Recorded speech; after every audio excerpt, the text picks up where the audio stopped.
Thank you, Ki. I've finally become a being that transcends both Soul Reapers and Hollows. This is good. Now I can die and leave this in your hands. The final Getsuga Tensho is for me to actually become Getsuga itself. Welcome back to Retro Rebound.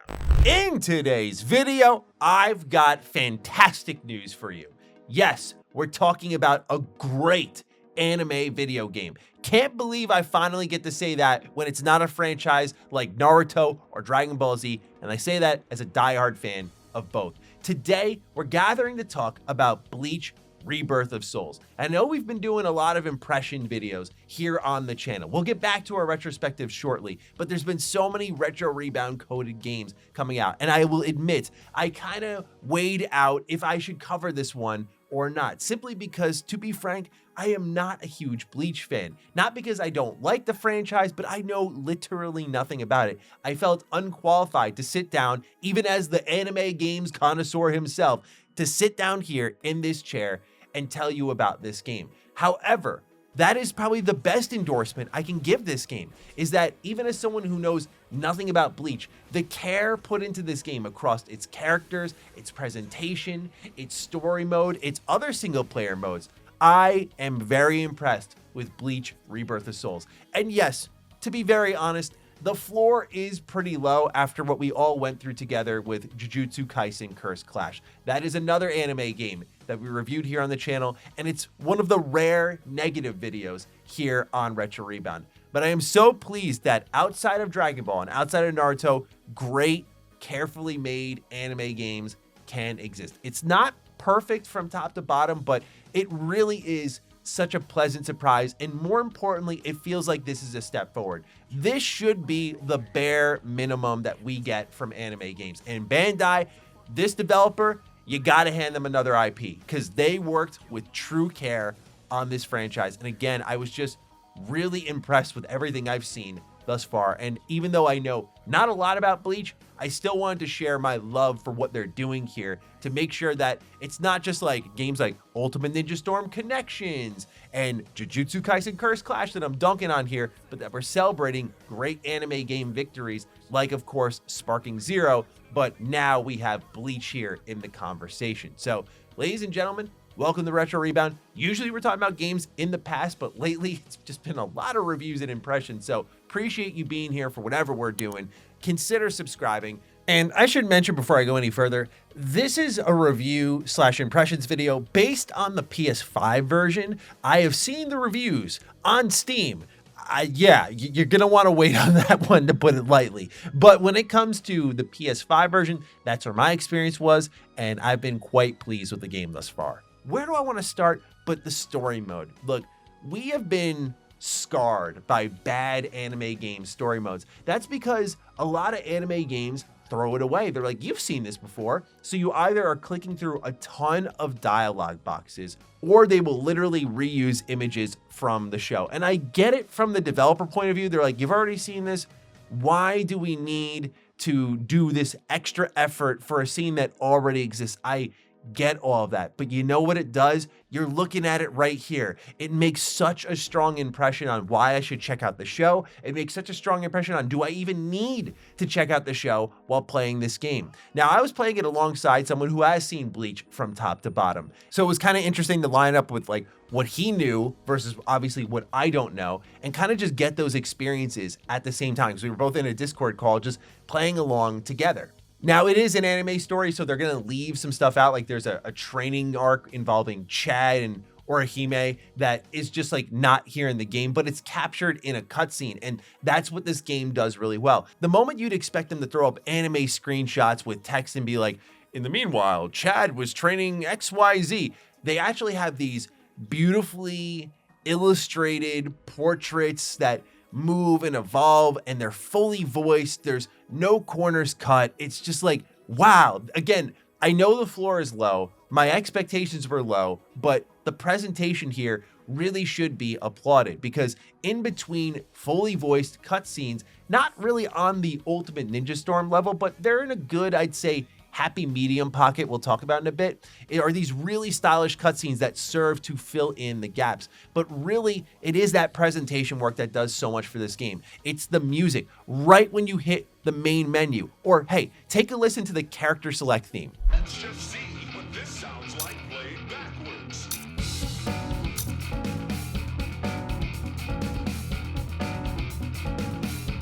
Tell me that does not, alongside all the character poses and everything, give you some energy like this developer gave a damn while making the game. When I finished chapter 1, there was like this full introduction to the game, like it's only just begun now. I went to the play menu after playing for 6 hours straight, and I saw that I only had 11% chipped through in the main story. It's dense. It's meaty. There's a lot going on in this game, and that's not the only mode. There's also a missions mode. There's a robust multiplayer mode that we will talk about. There's a whole shop where you can upgrade your characters. Like, there's a lot to get into here, but if there's one thing that I really feel I need to get across to all of you who are watching right now, is that you have an anime game that is actually good enough to pull in a new fan who doesn't know anything about Bleach and be convinced to go ahead and try to check it out. Not that I needed much convincing anyway. I've heard great things about Bleach, but this game does a really good job at representing this story. The character development is here, and the voice acting is phenomenal. Not only do they nail the cool factor in fights, I mean, look, I was playing online with my friend, just look at any one of our Keycon moves. My sword's drawn. If you're within 3 Ri, you have nowhere to run. This is over now! Like, the style is there, the flair is there, and as I'll get into in the gameplay, another pleasant surprise that there's actual depth there. But again, the presentation, the voice acting quality, it's all there and it's all good. Cutscenes at times can be a little stiff, a little low budget. Like, there was one time that Urya was just like shooting his bow at like hollows or something, but you could see clear as day there was nothing there. So it was just like bad camera work and trying to emulate what was happening in the cutscene. The facial animations aren't fantastic. Sometimes the visual quality of the game just feels a little low, like almost a little Vaseline was smeared just very lightly on the screen, where it just feels like it's missing a touch of extra visual polish, but not really the end of the world with, again, everything that we've been through. If this is the trade-off, we'll take it. If this is the new standard, I think we'll take it. Obviously, I want to keep raising that bar, but this is, again, a really great sign. So yeah, if you're wondering, this is like a full recap of Bleach. A full in-depth recap of Bleach. So if you haven't seen it in a while, that's great. If you have seen it, maybe you wanted something new here, like a new story, they do have like a secret story mode where as you go through the main story, this will unlock new stories to tell you. But also in the main story, they have this thing called Real Moment, and you'll unlock secret cutscenes if you beat enemies in specific ways. A lot of these story missions have challenges that you complete. They give you more experience so that you can level up, more soul fragments so that you can unlock new abilities, new equipment to put on each of your characters. This is all stuff you can spend over in a shop, so you can get new plates, new icons, new titles, and again, new equipment, new talismans, things that you can put on your characters. So it reminds me, I can't believe I'm saying this, but it reminds me a little bit of like the Tenkaichi games. Like, lots of characters are here.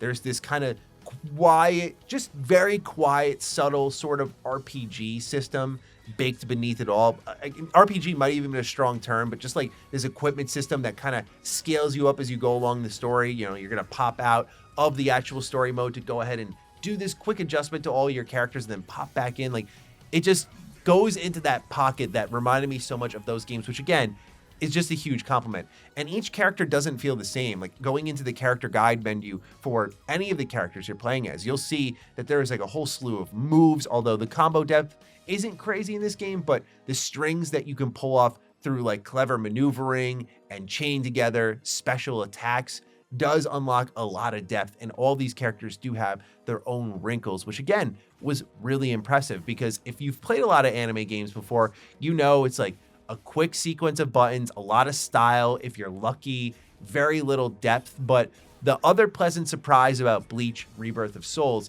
is its gameplay. It is engaging and does hold up in the multiplayer test, is what I call it. So I've definitely had anime games I've played where I'm like, this is really fun in like a single player capacity. I do think of like Ultimate Ninja Storm, although maybe people disagree with that. But for me, that's a game that's just fun for the style and the flair, but I don't really want to go and play it like a Tekken 8 online. Like, that's not what I'm playing Ultimate Ninja Storm for. But when I went online with a friend, we had some really close matches, and it just was a game of like chess, because you had to size up your opponent really well, because they have this interesting triangle of ways to expose your opponent and kind of counterattack them. But basically what it comes down to is you have two face buttons that will be your square button or triangle button on a PlayStation controller, where that's like your basic attack. The triangle button is slower to warm up, but has more range. Your square button is more quick. Now, to break through that, if you see your opponent going for the quick attack, you can press R1, and that'll do a breaker. So you'll break their combo and immediately dive them, knock them back. You can also dodge, step around. If you time it really well, you can dodge, and they'll play like a little cutscene where your opponent looks really shocked as you're like sneaking up behind them, and you just open up a combo on them. So again, style, flair, but also substance here. And it's not like your basic, I'm just gonna whittle down your health bar fighting game. Like, I think that the cool thing about Bleach Rebirth of Souls is it actually stands out from a lot of fighting games out there. Again, it was made with love. It was made with care. It was so well crafted. So what happens in Bleach Rebirth of Souls when you're fighting is you're gonna see that there's like a number next to your health bar. And I'm not gonna go into all of the terminology for the game, just because for me, number one, as a new fan, I'm still memorizing all of it. I will be very transparent about that. But number two is that I think the tutorial is a little overwhelming and a little complicated, and it's definitely one of those games that as you play it, you just understand it more, but the actual written words and stuff might just make you go, wait, what is going on here? It's a lot to take in at once. But the basic idea is you're going to whittle down your opponent's health bar until they get to that last like quarter of said bar. From there, you're going to want to set them up with what's called a Keycon move, and this is where you actually move your opponent's health bar down a significant amount, or at least the count of health bars. So it's not like if you see a 9 next to their name, they have 9 health bars. Depending on if you're playing like as a quick character who does a lot of quick damage but doesn't really nail a ton of the health bars away, or like a slower, heavier character who, when they do catch you with the Keycon move, they're going to take a lot of bars away, but they're easier to counter. Like, there's a good balance there, but you're going to want to work them down to that final quarter of the bar. Try to play a little bit of chess with them, open them up, and set them up with the Keycon move. And when you do that, that's where the style does kick in. It's extremely satisfying to pull off, whether it's online or offline. It feels just so good.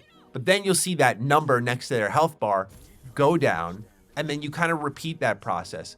And as you go through the fight, you'll start to see more mechanics, like, okay, your health bars are lowering, then you'll get to evolve. There are some characters that have multiple forms. There are prerequisites for how these forms can activate. Like, you have to be at like your lowest health bar possible to then activate this desperate mode. And when you do, it's gonna start draining your health, but you're gonna do a lot of extra damage. There are these moves called spiritual pressure moves that you can do. Think of these like your super attacks, if you will. You can chain them into combos. Some of them are like really great buffs. Like, my favorite character to use was Chad. Love Chad. Like, this guy's voice actor is sick. Like, this will only take me 5 seconds. Come on, man. This guy is sick. I absolutely love his voice. However, though, this man has the ability to just straight up power himself up, and you will wax people if you're hitting with a buffed up Chad. I mean, he's a literal Chad. Like, he sounds like what a perfect name. I know it's like an early 2000s anime, but like, what a perfect name in today's millennial culture. Like, this dude is a Chad. By the way, speaking of which, the one thing I have a problem with Bleach's story is not really the story itself. I have trouble believing that these dudes are 15. Like, Chad, bro, you hear this guy talk? Listen to this man talk. Listen, is there anything you're keeping from us? Ichigo, even listen to him talk. Of course not. I've never seen the Soul Reaper before. I know, maybe I'm like preaching to the choir here, but like, I'm like, these are 15-year-olds. I mean, look, I'm pushing 30, and I listen to my voice. It's just going up and up. It's refusing to go as deep as, I mean, Chad's voice, bro, crazy. Nonetheless, I can suspend my disbelief. So yeah, that's your story. That's your gameplay. There's also other modes, which again, like, we're really going above and beyond here for our standards. You have a mission mode here, and the mission mode basically allows you to just go in and play in arcade mode. So you pick any of the characters on the roster. I made the mistake of picking the main villain. Didn't know it was the main villain, but I could just tell. I was just like, oh, spoilers. But I digress. I end up playing this mode, and you just get soul fragments, talismans, XP, unlocks, all that good stuff here. So just a fun little twist on the arcade mode, a little extra meat on the game. Again, I'm not going to complain if the combat system is as good as it is in this game. More content is a good thing. But also, I want to talk a bit about the multiplayer mode. Something that even like competitive fighters struggle with sometimes is like actual matchmaking, like being able to switch characters, where you can switch characters. Can you switch stages? Can you even get into a lobby with your friends? I've had games I've picked up with friends in the past. There was one that was an anime game. Was it a My Hero game? I can't remember, but I know there's an anime game that I picked up that died day one because we all thought we were going to play together and there was no room matches, no way to put in keys to matchmake. We all just had to go play online by ourselves, and it just killed the game for us because we love to play the story mode, then hop online together. I'm happy to say you can hop online with friends in this game. You got a nice room code and then a passcode to get into said room. So that is how you'll jump into these games with your friends, and it works as well as you hope it would. I didn't experience any like lag, any latency issues. And again, the combat stacked up here. This is where you really learn, you kind of test your mettle. Like, how is the combat going to fare here when you have two human characters going head to head? And there's depth. And there are characters I think are much better than others, as you would expect in an anime game, but usually they follow that power scale to such a level that it hurts the game because it's like, yeah, play as like the three main characters, otherwise you're screwed here. And maybe that's how things shake up here. But I really felt like as I was playing, hey, all these characters have some diversity of move sets and different approaches, ranged options or lack thereof even. Just, again, it really held up well in an online setting, which I don't remember the last time I played an anime game that did that. So that was really nice to see. So yeah, it's got all the single player modes. It's got a nice online mode, good progression, amazing style and presentation. If I had any complaints, I do wish some of the cutscenes were a little higher budget throughout the main story. I also feel like they lean into the story so much that I don't have an issue with it because I've seen this before, but it reminds me a little bit of like Persona 4 Arena, where they just like really parked it on cutscenes and like dialogue for a very long stretch of time. Like there are straight up nodes inside the story mode that you'll click on that are just like 15 minutes of cutscenes. To me, music to my ears. But for people who maybe have seen Bleach before, this might not be the most exciting part, but I guess you can just skip it. Other than trying to, I think, make the game shine visually a little bit more, not really in like its style section. I think they've got that, but I guess really in like the character models and the environments, if they can shine that up a little bit, like that's the only other complaint that comes to mind here. It is an anime game at the end of the day, so don't expect anything to like blow your mind here, but we have different standards for different genres. And for an anime game, Bleach is a real step forward. It is a step forward. It's a breath of fresh air. And it's honestly a damn relief. Like, it's just a damn relief to have a game like this and be like, yes, it's not just such low effort garbage. It's actually a really great game. And as a new fan, I can get into Bleach through this. That's exciting. I haven't had that since I was a kid. So Bandai, keep it up. Keep it up with games that are not Dragon Ball, One Piece, and Naruto. We appreciate it, us anime fans. And ladies and gentlemen, yeah, I think you should really check this one out. I know it's been a busy month here of reviews and definitely a lot of recommendations here on Retro Rebound. So I got one more for you. Let me know what you're thinking of Bleach Rebirth of Souls down below. Other than that, take excellent care of yourselves, and I will see you in the next Retro Rebound. Peace